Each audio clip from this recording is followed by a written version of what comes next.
I shall attend to it in a trice. Light Song, give me power.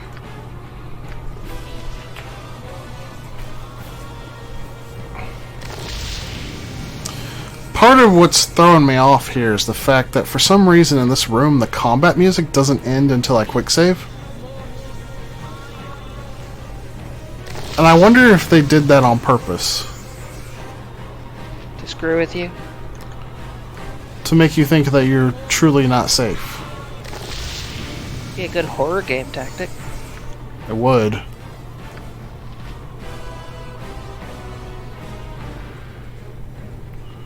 Oh, right. She's invisible.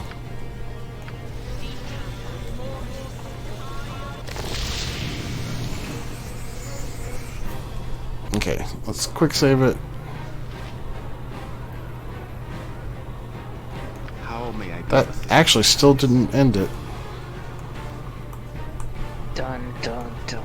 I don't know if there are any more of those dudes, though. Look at this dude. Now that there's no more traps, I can walk around and see if any of them attack me. So, as someone who's only played Dungeons & Dragons 5th Edition, how would you compare this game? It's very much a video game. That's probably the most important thing to say about it. There's definitely a lot of save scumming involved if you really want to just not get screwed over by the brutality of D&D's rules.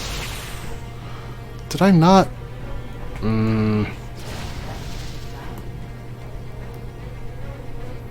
Specifically AD&D's rules. Or is it 3rd edition?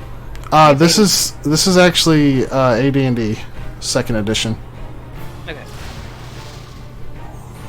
And by the time it gets to throwing a ball, it like incorporates a weird hybrid of 3rd edition rules, because 3rd edition had come out before they finished releasing all of this. Okay. Yeah.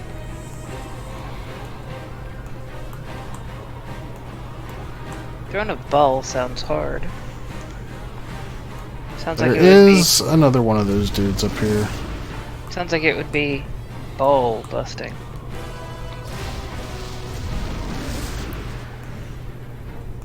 I don't even see this guy. Where is he?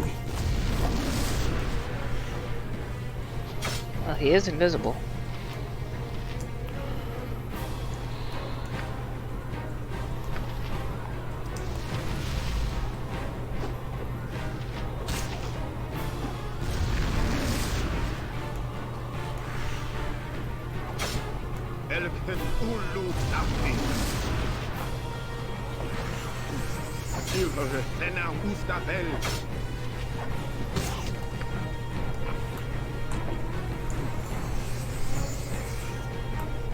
Man, those things are rough.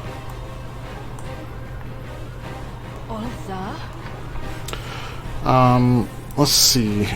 So, since it's 2nd edition with a little bit of hybrid 3rd edition rules, there are more strict rules for what kind of character you can play as far as like race and class combination. Baldur's Gate 3 is going to be 5th edition. I believe that's been confirmed. But like, with this you have to, for example, in 2nd edition there was something called a dual class character, which is something only humans can do. And then you also have multi-class characters, which is something only non-humans can do. And the difference being that a dual class character, once they dual class into their 2nd class, they can no longer progress in their 1st class ever again. And then they don't get the abilities of that class either until their 2nd class catches up to it in levels. And then a multi-class character, they level up in all of their classes at the same time, but their experience is split evenly between all of their classes. So that's kind of the trade-off, because the experience isn't split for a dual class character as they're leveling up.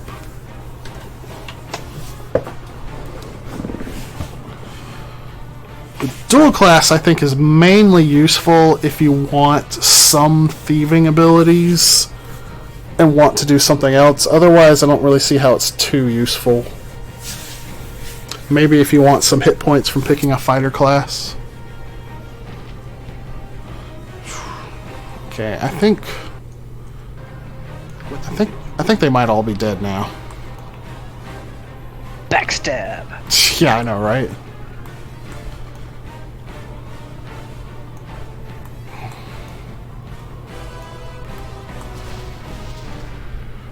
That's the fireball room. I kept hearing that, and I was like, what is that? Ooh, it's the fireball room.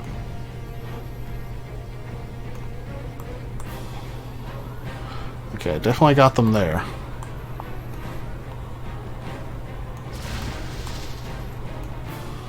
Pretty sure there's nothing else here, because I was there a long time ago.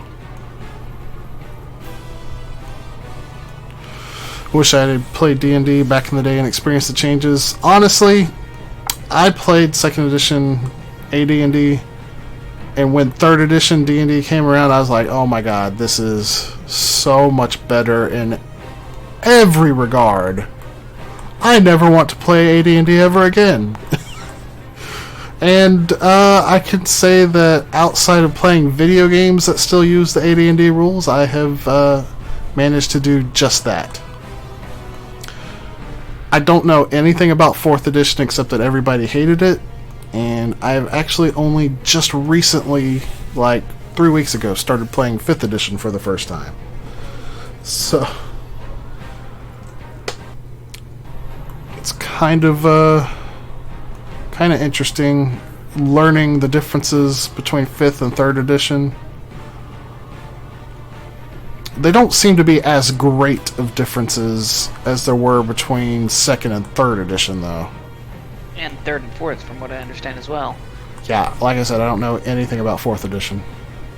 From what I have heard, everybody thought 3rd edition was a little too complicated, or at least it was a common theme. And 4th edition, well, what I have heard is that it dumbed it down a lot. I don't know how you could dumb down things from the way 3rd edition were. 3rd edition was so easy to understand. Like they got rid of Thaco and just made armor class not go negative to be better. That was like the best change they could make to make the game more easily understandable. I think it was from what I have heard, and it's been a minute, because I've heard a little bit about the arguments going between the different editions, that there were a lot of like specific attacks and specific effects and specific elements and the like that were a part of 3rd edition that made it a bit overwhelming as far as menial paperwork is concerned, which was later simplified. I do know there's a lot of things that they simplified about 5th edition. Like probably the first thing I noticed that was simplified was languages.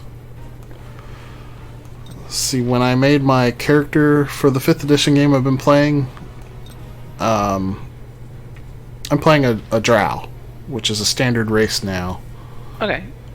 Wasn't a standard race in 2nd edition. I think when they released the Forgotten Realms book in 3rd edition, they made it standard race. And then I think they tried to backpedal on that in 4th edition, tried to make it a monster class again. And now in 5th edition, it's just a standard race again. Right, and then they also have, like, don't they have a steampunk expansion for 5th edition or something? There's probably a setting that's like that, yeah. Right, it has its own races and all that. I thought that was cool. But yeah, the languages. I'm playing a drow, and in 2nd edition, drow had undercommon, but they also had a drow language, which I think was supposed to be separate from what they also had as a drow sign language, so that they could silently speak to each other. And then, of course, other Underdark races like Zverfneblin gnomes or Durger dwarves had their own languages as well. Well, now in 5th edition, there's just Undercommon, and that's all.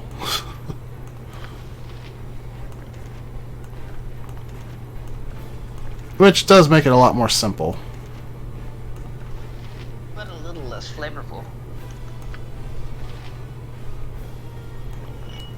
Which I think is the consensus. I mean, I think the Drow should still have their silent hand language as a separate language. But as far as the rest of the stuff, I can see why it's probably better to just have it be Undercommon.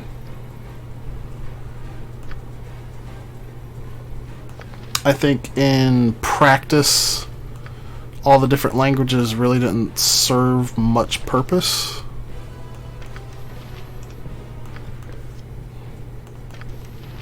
Because, like, you'd have it on your character sheet to be like, oh, I know this language. But then, like, you'd never actually be able to speak it with anybody you ever come across because it's an obscure language that only your race knows. Right.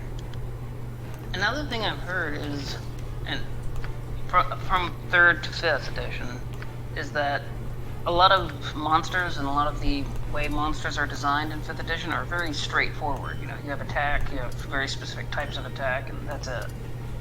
Right. In 3rd, apparently, there was a much bigger emphasis on, like, different effects, unique combat encounters, special types of situations for you to solve, basically making mini monsters a little more like puzzles, from what I understood. I didn't really get into a whole lot when I played 3rd edition because, you know, I played with Jenny, and she was more interested in the roleplay aspect than she was in the combat. Right. I can see that. I've never played D&D in any way aside from Baldur's Gate, so I just know it from reputation of watching YouTubers talk about it. I'm loading just to get rid of the battle music. Yes, dear. If that's your desire. Okay. Looks like my potion of invisibility wore off. Enemy sighted. Yes, I understand. Another ghoul lord. What is it you need? Very cool. Hey, Edwin leveled up. Sweet.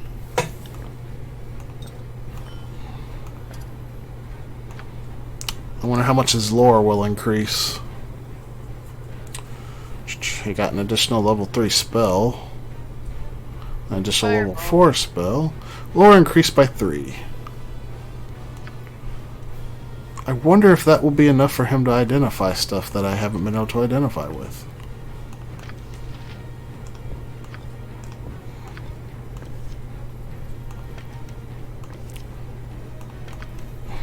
Worth the shot, I suppose. Indeed. Let's open up the old bag of holding and see what he can now identify that he couldn't previously. Actually, there's some stuff in here that he probably can identify that he couldn't previously. Like that I've already seen him identify, I mean. Like these arrows. Right.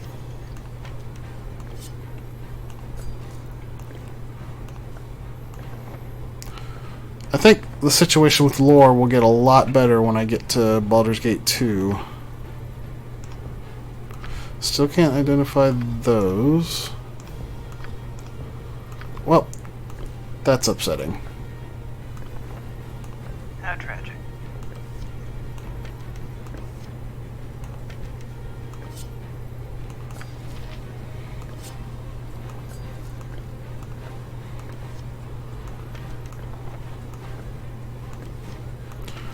I'm kind of guessing that these cloaks are the exact same, but we'll find out.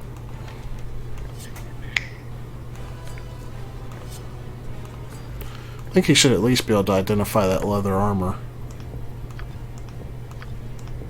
Unless it's not just leather armor plus 1. Which it is. At least we made some progress, right?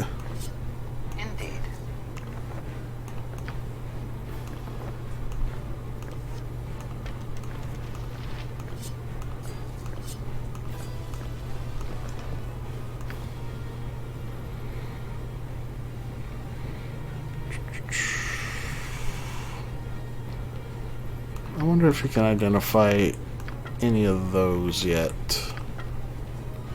I doubt he can identify that plate mail.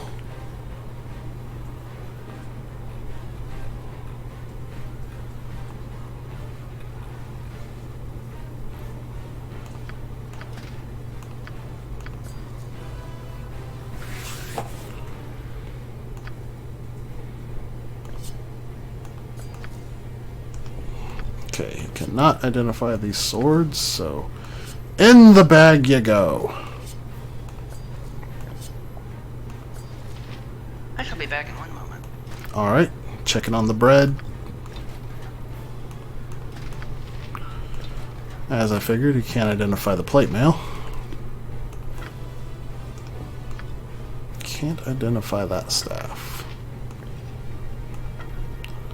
What about these wands? Can you identify these wands? Nope.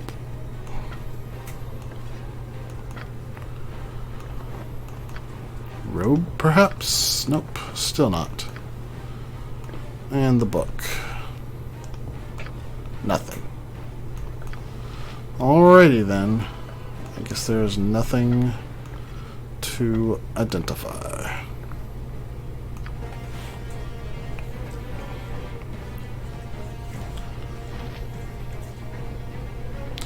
Cannot save at this time. Your will be done.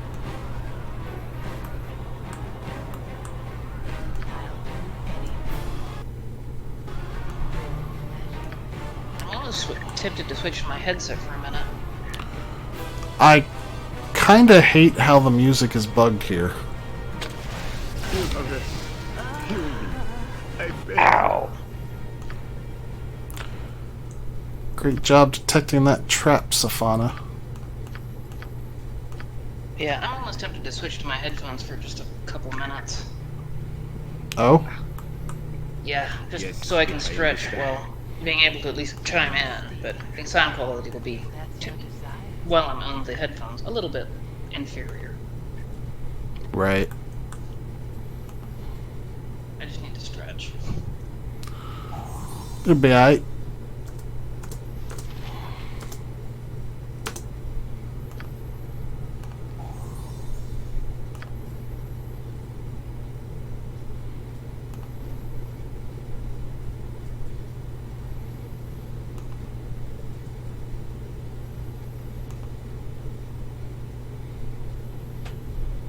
What is it you need? Lena Ustafel!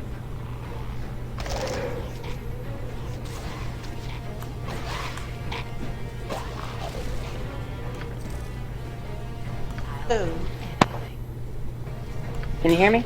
Yeah. Yeah, perfect. I know, it'll be a little bit rough, so I'll keep it muted.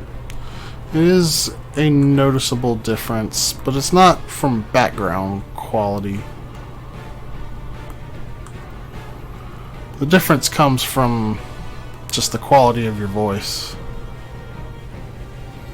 Right, I know, and I'll switch back in a minute. I just right now my legs have started to cramp up. That's fine. I understand. Wait, you don't have any background noise?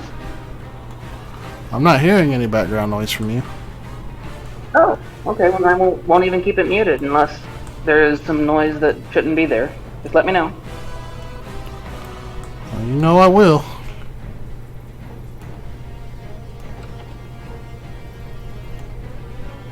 Well, all in all, is it worth playing 1 and 2 before 3 comes out? Do 1 and 2 hold up? 1 and 2 do hold up. They are excellent games, but as for playing them before 3 comes out, I wouldn't stop myself from playing 3 before 1 and 2 because 3 takes place hundreds of years later. Has nothing to do with this storyline. Okay. From what I understand, 3 is focused on illithids and how they reproduce. Ooh. Some real illicit love, then.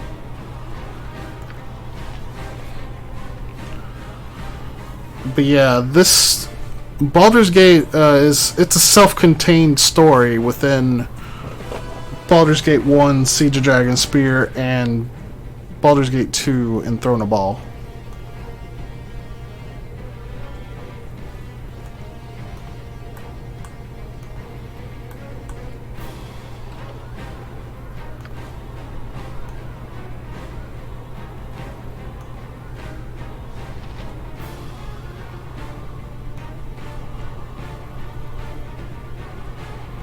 There's so many exits here, and I don't understand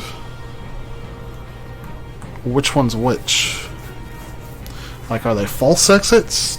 Are they all exits? I really don't know. Maybe they're like, they go to like smaller sub areas. Oh, maybe they go to the little elemental zones they talked about. Is that in this game? Have you guys tried Pillars of Eternity? Started playing and I'm liking it. I have not. I wanted to get through these older BioWare games that kind of spawned this whole genre. I have actually played Pillars of Eternity 1 up to the like final dungeon. I haven't gone into it yet. But Pillars of Eternity 1 and 2, as well as Divinity Original Sin 1 and 2, are on my to-do list. Alright, that's where the skeleton was. I should see what's down that way.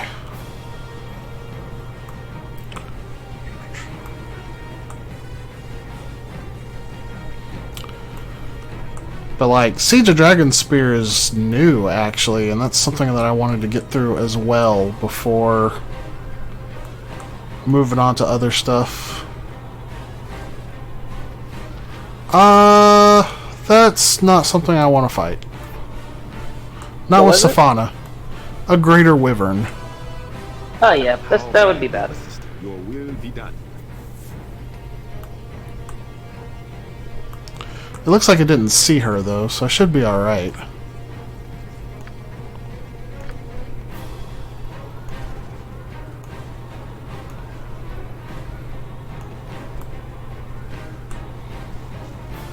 Yes, it happens. Alright, let's see what happens if I just run into this room guns a-blazing.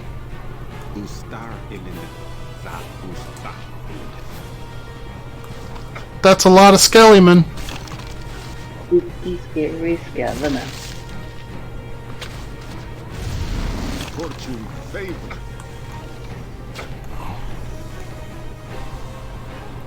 Shall caress? What is it you need?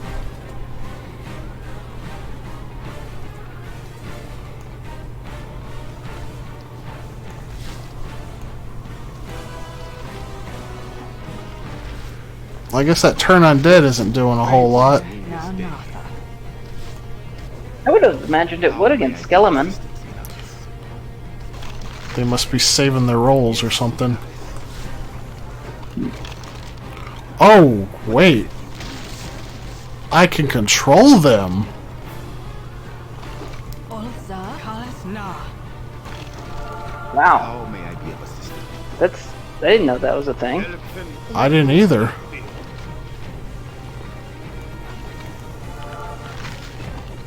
It is making it a little difficult to actually kill them, though. Fortune favors me this day.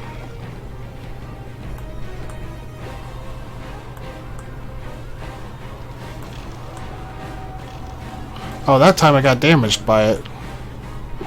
It's kind of like a weird grab bag of effects.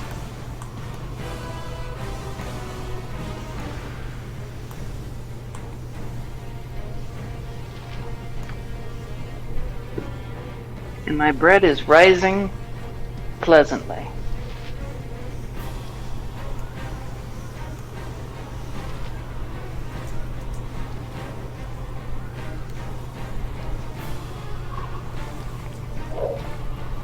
I started dropping frames. Hopefully that fixes itself.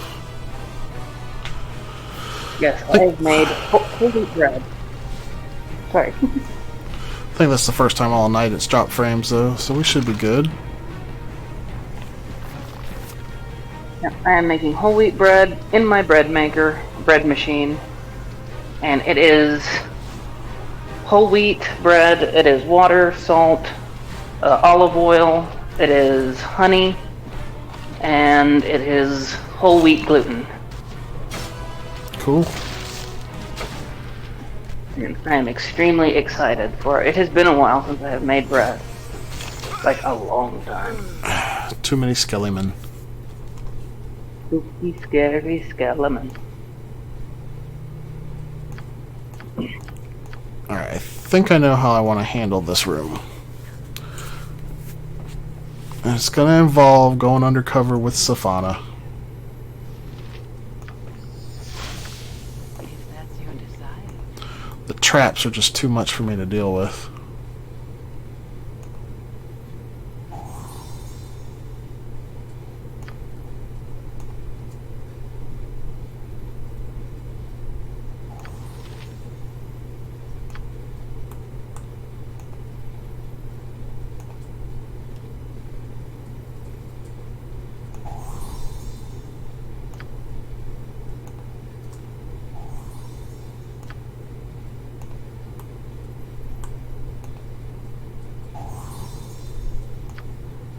They're very strangely shaped traps, too. Actually, I love the design of that room. That is cool.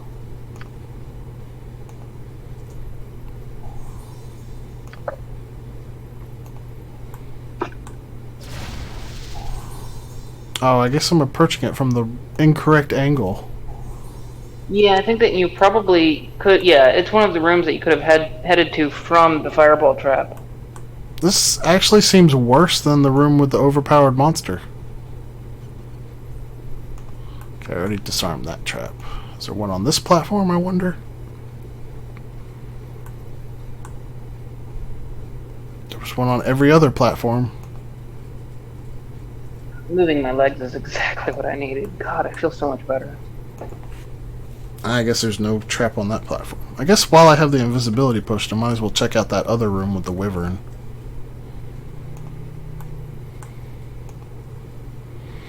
Then I believe we can finally move on to the next floor, which should be the final floor, if I'm not mistaken.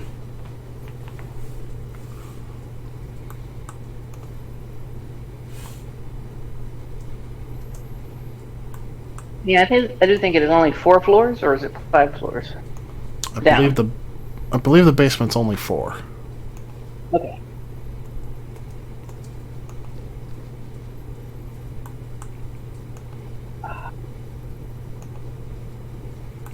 Doesn't seem to be any traps in this room.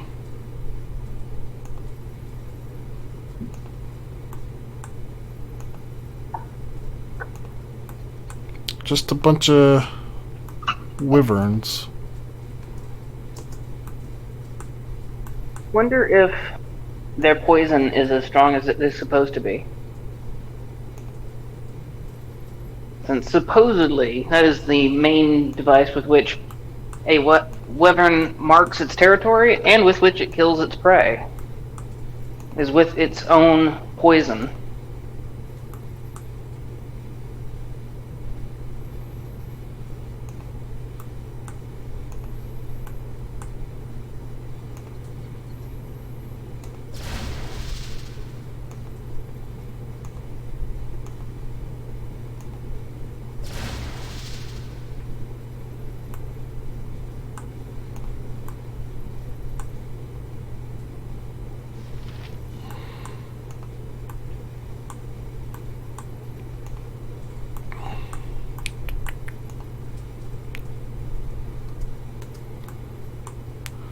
So we've got some wyverns.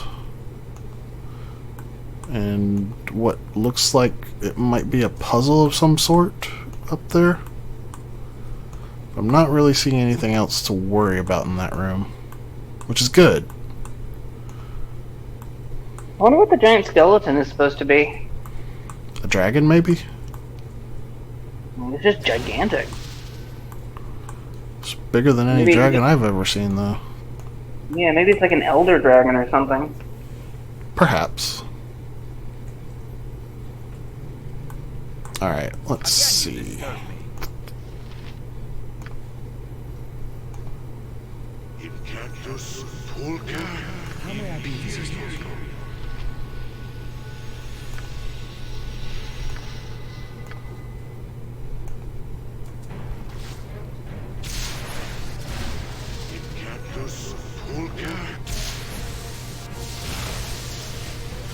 I shall attend to it in a trice.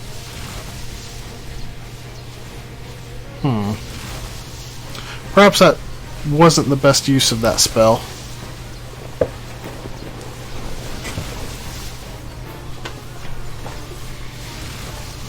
What do you mean? Nothing. Nothing followed. Oh. Oh well. It looks cool though. Ace magic. Yes, it is. I understand. I do have an idea, though.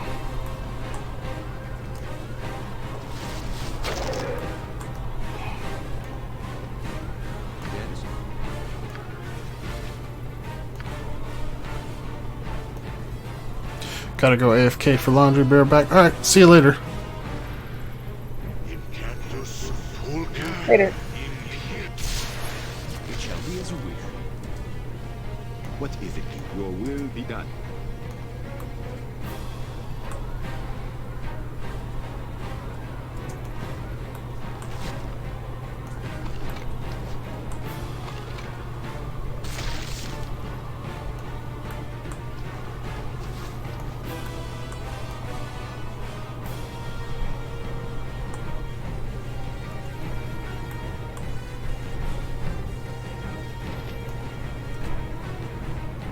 How may I be of assistance?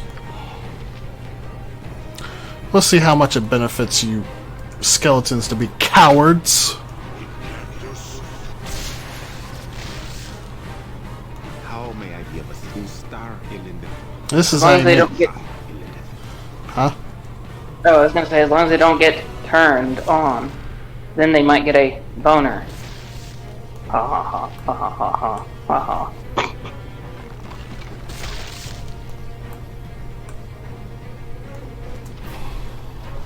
That actually took care of them all pretty handily. Hooray for Fireball. Fireball is life, fireball is love. Speaking of Fireball, I need to make sure I looted this room properly.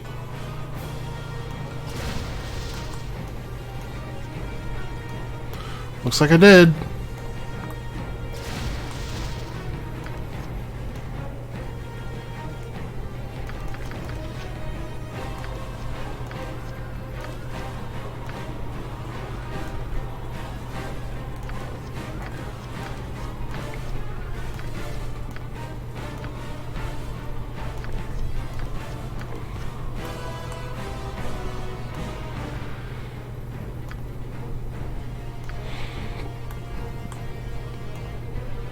Okay.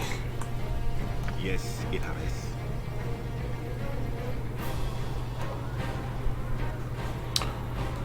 The Mask and Tones. Down 4 tunnels, lie 4 foes. Kill all 4 and the game begins.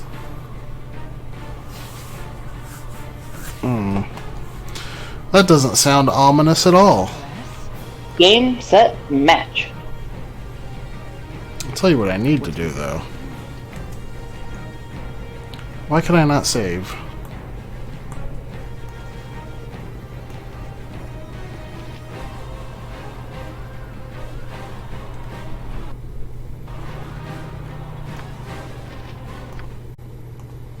Oh, because of the fireball.